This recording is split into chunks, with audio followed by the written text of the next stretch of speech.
Thousands upon thousands of Chinese students traveled to Seoul from all around South Korea Sunday to support the relay of the Beijing Olympic torch through the capital city. Amidst a sea of Chinese flags and painted faces, the mood was basically that of a party.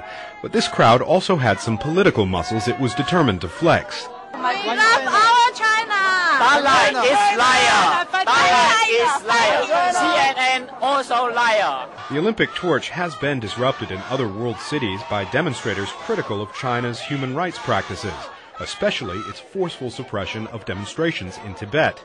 These Chinese students say they were determined not to allow such distractions here. A group of about 50 protesters hoped to draw attention to another human rights issue, Beijing's forced repatriation of North Korean refugees who flee repression and severe food shortages by crossing the Chinese border. Hundreds of South Korean riot police kept the two groups apart, but it did not prevent shouting matches across the street.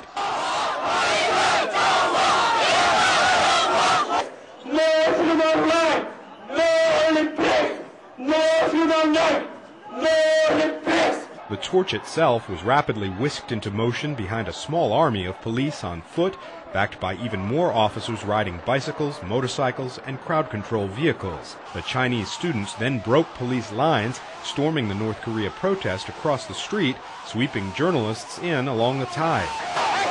Hurled objects began flying, injuring at least one cameraman.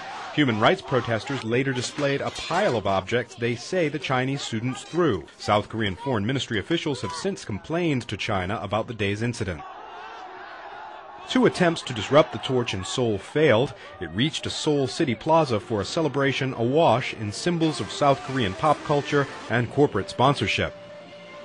A completely different image of the torch's relay played out Monday in the North Korean capital, Pyongyang. The communist North, closely allied with China and technically at war with the South, tolerates absolutely no dissent from official government policy.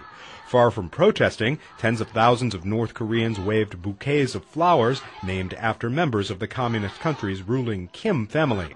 The torch motorcade was completely unmolested and was able to take its time as it wove through the Pyongyang streets for a ceremony at North Korea's Juche Tower, named after the country's official philosophy of self-reliance.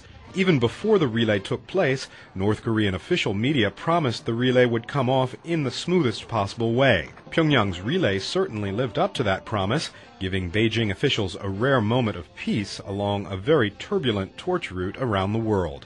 Kurt Asian, VOA News, Seoul.